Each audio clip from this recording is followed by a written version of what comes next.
अगर आपके पिछवाड़े में दम है तो आप भी एक बार बलोच में ऐसा कोई मीटिंग करवा के देख लीजिए। अगर आपके अंदर हिम्मत है तो जिस दिन आप करवाइएगा सारा का सारा पोल खुल जाएगा आपका। उस दिन आप में हिम्मत नहीं है। हमारे यहाँ जो कश्मीर में, जम्मू कश्मीर में मुसलमान है ना, आपके जो कश्मीर जो आपके कब्जे में है अभी, जिसे हम पोप कहते हैं, उनसे लाख गुना खुशनुमा है, लाख गुना खुशी है। ये कभी सवाल दूसरे पे उठाते हो ना मुसलमान जो पाकिस्तान के तुम लोग बैठे हो, कभी खुद पे भी सवाल उठा लो। ये जितने बलोची है मुसलमान है, इसमें कोई हिंदू नहीं है, कोई सिख नहीं है, कोई ईसाई नहीं है, कोई पंजाबी नहीं है, कोई बुद्धिस्ट नहीं है, सारे मुसलमान हैं बलोच के। तुम खुद को हमारे इंडिया के मुसलमानों की चिंता करते हो, हमारे इंडिया के जम्मू कश्मीर के मुसलमानों की चिंता करते हो। एक बार बलोच के मुसलमानों की चिंता करते और अपनी सरकार से पूछते, अपने गवर्नमेंट से पूछते, अपने सेना से पूछते एक बार तुम लोग कि कहाँ गए वो 60,000 बलोची, कौन थे वो जो नेशनल हॉस्पिटल जो मुल्तान में उसके छत पे 500 जो बलोचों की लाशें मिली, वो लाशें कहाँ से आई? एक बार तुम लोग पूछ के दिखाओ। जो तुम्हारे जज्बा है, जो तुम्हारा ईमान है, तुम लोग बोलते हो कि हम अमन पसंद मुसलमान हैं, अमन पसंद मुल्क भी है। तुमने कभी पूछा है अपने सरकार से, अपने गवर्नमेंट से? अगर बलोचिस्तानियों से इतना ही तुम लोग का प्रेम होता तो किसी को प्रेम नहीं है। जैसा तुम्हारी जनता है वैसे ही तुम्हारा प्रजा है। और आज जो तुम्हारी दुर्दशा है, अगर तुम अपने अल्लाह को मानते हो तो तुम्हारे अल्लाह ने तुम्हारे साथ सही किया है। जो आज तुम लोग कटोरा लेके IMF के पास, चाइना के पास, अपने बाप दादाओं के पास घूमते हो, तुम लोग भीख मांगते हो, तुम्हारी दुर्दशा तुम्हारे अल्लाह ने इसीलिए किया है। तुम लोग किसी के नहीं हो सकते, तुम लोग सिर्फ पैसे के हो। अगर भारत भी तुम लोग को पैसा दे देना तो तुम अपने ही देश में गदर मचा दोगे। तुम इतने कंजर आदमी हो, इतने लालची आदमी हो, ईमान तुम्हारे पास 2 कौड़ी के ईमान नहीं है। और नहीं तो पूछो अपने पाकिस्तान के लीडरों से, पूछो कि वो 60,000 बलोची कहाँ है। उन 10,000 लाशें जो बलोच में मिली थी, जिनके पार्ट्स बेचे गए, जिनके औरतों के साथ रेप किए गए, उनके साथ ऐसा क्यों किया गया? उनके इंसाफ के लिए तुम लोग उठ के लड़ो, क्योंकि तुम भी मुसलमान हो, वो लोग भी मुसलमान थे। लेकिन हमें पता है तुम लोग नहीं लड़ोगे, तुम्हारी जमीर मर चुकी है। आज़ादी के बाद से ये सारी घटनाएं हो रही हैं, एक बार भी तुम लोगों ने आवाज़ नहीं उठाया। खुद को अमन पसंद मुसलमान और मुल्क बोलने वाले पाकिस्तानियों, जो ये मुल्तान में 500 मिला उसके लिए भी तुम लोग आवाज़ उठाओ, लेकिन तुम्हारे अंदर हिम्मत नहीं है कि तुम लोग आवाज़ उठा सको। बात करते हो हमारे देश में रहने में, हमारे देश में क्या, किसको क्या परेशानी, इसको छोड़ दो चिंता है। जितना तुम भीख मांगते हो ना, उतना हम लोग बांट दिया करते हैं, और हमने तुम्हें बांटा भी। आज़ादी के टाइम भी तुमको बांटा है। नमस्कार, आप सभी का स्वागत है हमारे चैनल पे। उम्मीद है आप सब अच्छे होंगे। दोस्तों, आज मैं जिस विषय पे बात करने वाला हूँ वो बहुत ही इम्पोर्टेंट है, और वो विषय है बलोचिस्तान के साथ पाकिस्तान के द्वारा किए हुए दुर्व्यवहार का। आज जो डेटा मैं आपके सामने लाऊंगा वो डेटा मैंने लिया है पाकिस्तान के नवनिर्वाचित प्रधानमंत्री नायला कादरी जी से, जो हाल ही में इंडिया में हमारी आई थी। अभी है या चली गई ये तो नहीं कह सकता, लेकिन आई थी तो काफ़ी दिन तक यहाँ पे थी भी। वो हरिद्वार गई और भी हमारे भारत में रह रहे लोगों से उन्होंने मिला, और अपने जो वो दुख है, उनकी व्यथा है, वो यहाँ के प्रधानमंत्री से भी उन्होंने निवेदन किया कि प्रधानमंत्री जी कृपया हमारे समाधान में आप हस्तक्षेप करें, पाकिस्तान के साथ से हमें अलग करवाने में सहयोग करें। वो अलग क्यों होना चाहती है, आज इसी पे हम बात करने वाले हैं। पाकिस्तान के जो आर्मी है, पाकिस्तान के लोग कहते हैं कि हम लोग अमन पसंद मुल्क हैं। जज्बे ईमान की बात तो हम लोग नहीं करेंगे, लेकिन वो लोग अमन पसंद है वहाँ के लोग। आज इसी पे बात करेंगे। हमारे देश में जो जम्मू और कश्मीर था, जो अब पूर्ण रूप से हमारे देश का हिस्सा बन चुका है, आने वाले 15 अगस्त में भी बहुत धूमधाम से भी वहाँ पे मनाया जाएगा। और वहाँ पे जो विकास कार्य हमारे प्रधानमंत्री जी कर रहे हैं वो किसी से छुपा नहीं है, चाहे वो सड़कें हो, हॉस्पिटल हो, कॉलेज हो, यूनिवर्सिटी हो। आज वहाँ पे माहौल बहुत अच्छी तरह से शांत है। लेकिन पाकिस्तान हमेशा गिड़गिड़ाता, चिड़चिड़ाता रहता है कि यहाँ पे मुसलमानों के साथ बहुत दुर्व्यवहार हो रहा है। अभी G20 वहाँ पे हुआ था हमारे जम्मू एंड कश्मीर में, कितने शांति से हुआ। पाकिस्तान के भी नेता आए हुए थे, देख के यहाँ से गए। तो ये जो पाकिस्तान चिल्लाता है अपने लोगों के साथ, हालांकि बलोच वाले उनको अपना नहीं मानते, वो खुद को अलग मानते हैं। ये अलग बात है कि उन पे कब्जा करके पाकिस्तान आज खुद को अपना बताता हो, लेकिन उनके साथ जो अन्याय हो रहा है काफ़ी सालों से, वो अन्याय क्या क्या हो रहा है ये मैं आपको बताने जा रहा हूँ, जो नायला कादरी जी ने भारत आके बताया। अभी तक 60,000 लोग लापता हैं, 60,000 लोग लापता हैं, और उन 60,000 लोगों में महिलाएं भी हैं, बच्चे भी हैं और युवा भी हैं। और उन 60,000 लोगों में उनके परिवार वालों को नहीं पता है कि उनके जो लापता हुए हैं वो कहाँ है, किस स्थिति में है, जिंदा है कि मर गए, उनके साथ क्या हो रहा है क्या नहीं हो रहा है, उनके परिवार वालों को नहीं पता है। 60,000, ये डेटा ले लीजिए आप। अभी आगे डेटा मैं आपको और दूंगा और ऐसे ऐसे बात बताऊंगा जो सोच के आप भी कहिएगा कि पाकिस्तान में मानवता नाम की कोई चीज़ नहीं है। मानव अधिकार का कैसे वहाँ पे उल्लंघन हो रहा है, बर्बर तरीके से कैसे उन लोगों पर अत्याचार हो रहा है, फिर आप समझ जाइएगा कि पाकिस्तान की आर्मी, पाकिस्तान की सेना और पाकिस्तान के नेता कितने अमन पसंद है लोग। ये किसी एक पाकिस्तान के किसी एक प्रधानमंत्री पे आप दोष नहीं दे सकते हैं, क्योंकि किसी एक प्रधानमंत्री के कार्यकाल में ये नहीं हुआ है। ये जो कार्य हुआ है ये आज़ादी के बाद से ही शुरू हुआ है, और वर्तमान में अभी कितने लोग लापता हैं उसका डेटा मैंने आपको बताया, जो है 60,000।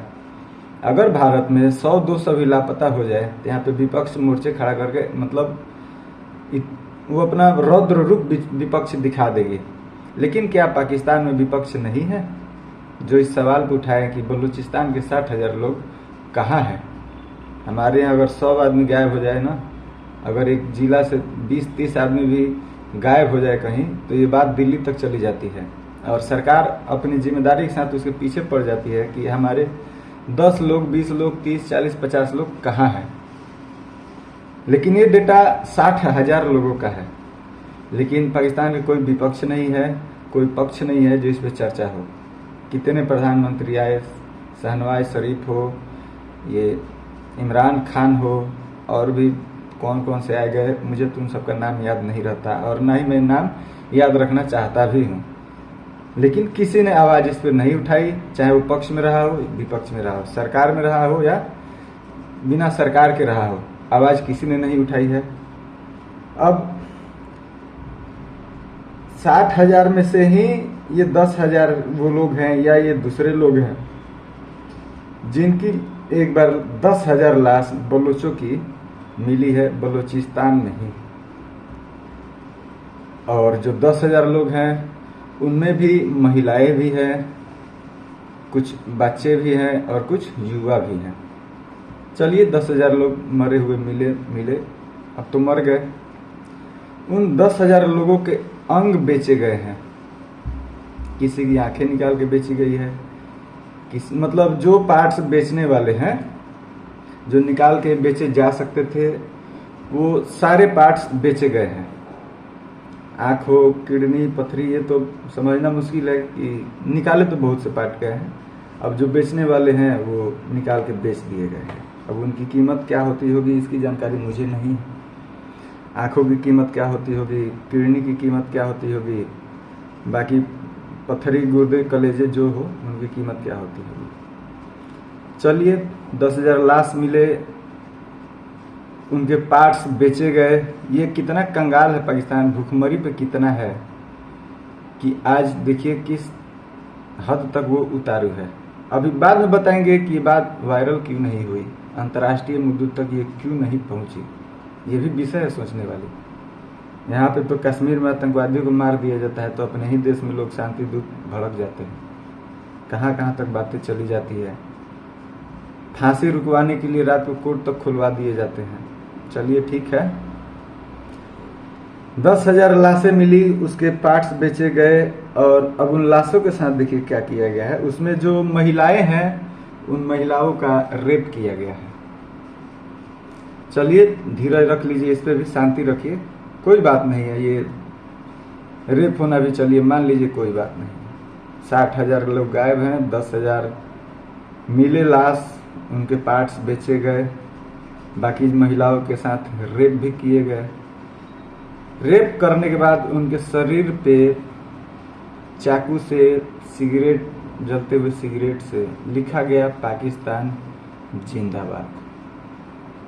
शांति पसंद, अमन पसंद ये मुल्क है पाकिस्तान, और उन लोगों ने लिखा पाकिस्तान जिंदाबाद। चलिए अब आते हैं कि इस चीज़ों पे आवाज़ क्यों नहीं उठाई जाती। ये चीज़ें अमेरिका, बड़े बड़े देश जो अपने आप को पावर समझते हैं, उनके पास क्यों नहीं गए कि बलोचों के साथ ऐसा व्यवहार हो रहा है। यूट्यूब का ज़माना है, जो वहाँ के लोकल पत्रकार, बाहर के पत्रकार तो आप वीज़ा लेके जाइएगा तभी तो जाइएगा वहाँ पे। आप किसी भी देश के हैं, आप पाकिस्तान जाइएगा तो आपको वीज़ा लेना होगा, कारण भी आपको बताना होगा कि आप क्यों जाना चाह रहे हैं। तो आपको तो वीज़ा मिलेगा नहीं अगर आप बलोच चले भी जा रहे हैं घूमने के बहाने जाके। पत्रकार हैं तब तो आपको अलग ही परेशानी होगी कि क्यों है पत्रकार के बहाने आप नहीं जा सकते, घूमने के बहाने जा रहे हैं। बलोच जाइएगा, अगर आप खबर बनाइएगा तो आप गायब हो जाइएगा। अब आप पूछिएगा कि मैं कैसे कह रहा हूँ कि मैं जाऊँगा गायब हो जाऊँगा। पहली बात कि 60,000 लोग वहाँ के लोकल गायब हैं, आप बाहर के हैं, आपको गायब होने में थोड़ा सा भी समय नहीं लगेगा। चलिए मान लेते हैं कि गायब आप कैसे हो जाएगी उसके बाद भी, तो आपको ये बता दें कि पहले ही लोग गायब हो चुके हैं, पत्रकार लोग भी, तो आप भी गायब हो सकते हैं। 2017 तक जो नायला कादरी जी कहती हैं, वो 47 पत्रकार मारे जा चुके हैं। अब 17 के बाद आज 23 है, अभी तक ये आउट नहीं हुआ है, नया डेटा नहीं आया है, तो 47 ही मान के चलते हैं। 47 से 50 मान लेते हैं, 23 तक 3 ही मारे गए होंगे, ज़्यादा नहीं। अब जो वहाँ पे पत्रकार हैं, अब वो गाने लिखते हैं, टिकटॉक बनाते हैं, शायरी करते हैं, और अगर वो गलती से उठा दें तो पाकिस्तान की अमन पसंद आर्मी उन्हें कैसे गायब करेगी पता भी नहीं लगेगा, जैसे 60,000 लोगों को पता नहीं लगा। बलोच के लीडर हैं, जो नेता हैं, जब जब उन्होंने आवाज उठाया जेल को पधार दिए। नायला कादरी जी कहते हैं कि बलोच के लीडर 10-10 साल, 20-20 साल, यहाँ तक कि 30-30 साल तक जेलों में सड़े हैं। 30-30 साल तक जेलों में सड़े हैं। अच्छा एक बात बताइए, जब हमने भी कश्मीर हमारा था ही, बीच में विवाद था, 370 का मामला था और भी चीज़ था, तो पूर्ण रूप से हमारे हाथ में नहीं था। लेकिन जब जो चीज़ को हम मानते हैं कि वो हमारा है, तो हम उसकी रख रखाव करते हैं, देखभाल करते हैं, उसे सजाते हैं, उसे सुंदर बनाते हैं, उसे खुशनुमा बनाते हैं।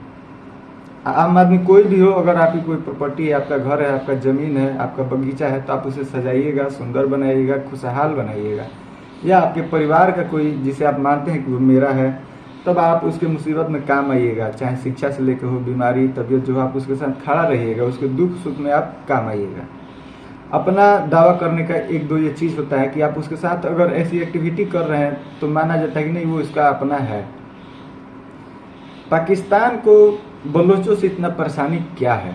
जब वो बोलते हैं बलूचिस्तान हमारा है, तो फिर उन लोगों को इन बलूचिस्तानों से प्रॉब्लम क्या है? प्रॉब्लम माफ कीजिए, हाँ, प्रॉब्लम क्या है, परेशानी क्या है?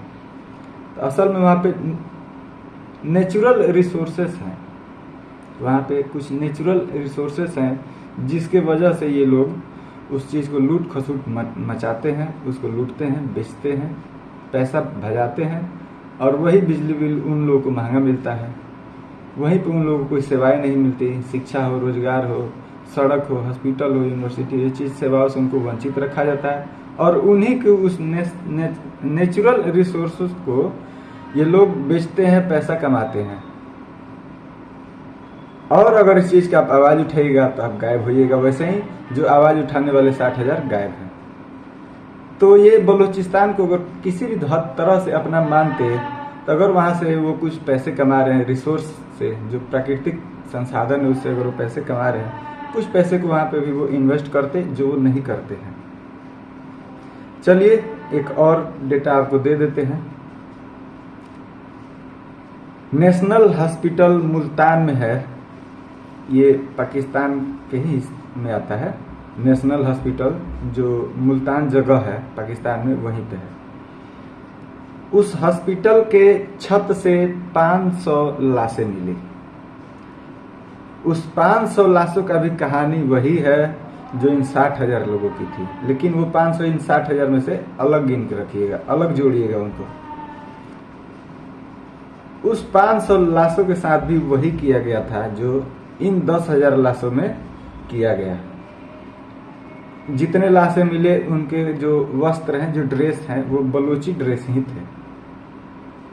उनके भी वही हाल थे, हॉस्पिटल के छत पे मिले हैं। उनके भी शरीर के पार्ट्स बेचे गए। औरतों के साथ वही दुर्व्यवहार जो बोलते हैं, रेप किए गए। और उनके शरीर पे ये नहीं लिखा हुआ मिला था कि पाकिस्तान जिंदाबाद। अब पाकिस्तान के मीडिया, पाकिस्तान के नेता, पाकिस्तान के आर्मी से मेरा यही सवाल है कि किस एंगल से आप लोग अमन पसंद मुल्क हैं। जम्मू कश्मीर वही उसी देश के, पाकिस्तान देश के जम्मू कश्मीर के मुसलमान बोलते हैं कि हिंदुस्तान के कब्जे में जो जम्मू कश्मीर है वहाँ के मुसलमानों के साथ बहुत दुर्व्यवहार होता है। यहाँ के औरतों को उठा लिया जाता है, यहाँ के औरतों के साथ गलत किया जाता है, जो प्रमाणित नहीं है अभी तक। हमने G20 कराया, बहुत से देश के यहाँ पे नेता आए। अगर आपके पिछवाड़े में दम है तो आप भी एक बार बलोच में ऐसा कोई मीटिंग करवा के देख लीजिए। अगर आपके अंदर हिम्मत है तो जिस दिन आप करवाइएगा सारा का सारा पोल खुल जाएगा आपका। उस दिन आप में हिम्मत नहीं है। हमारे यहाँ जो कश्मीर में, जम्मू कश्मीर में मुसलमान है ना, आपके जो कश्मीर जो आपके कब्जे में है अभी, जिसे हम पोक कहते हैं, उनसे लाख गुना खुशनुमा है, लाख गुना खुशी है। ये कभी सवाल दूसरे पे उठाते हो ना मुसलमान जो पाकिस्तान के तुम लोग बैठे हो, कभी खुद पे भी सवाल उठा लो। ये जितने बलोची हैं मुसलमान है, इसमें कोई हिंदू नहीं है, कोई सिख नहीं है, कोई ईसाई नहीं है, कोई पंजाबी नहीं है, कोई बुद्धिस्ट नहीं है, सारे मुसलमान हैं बलोच के।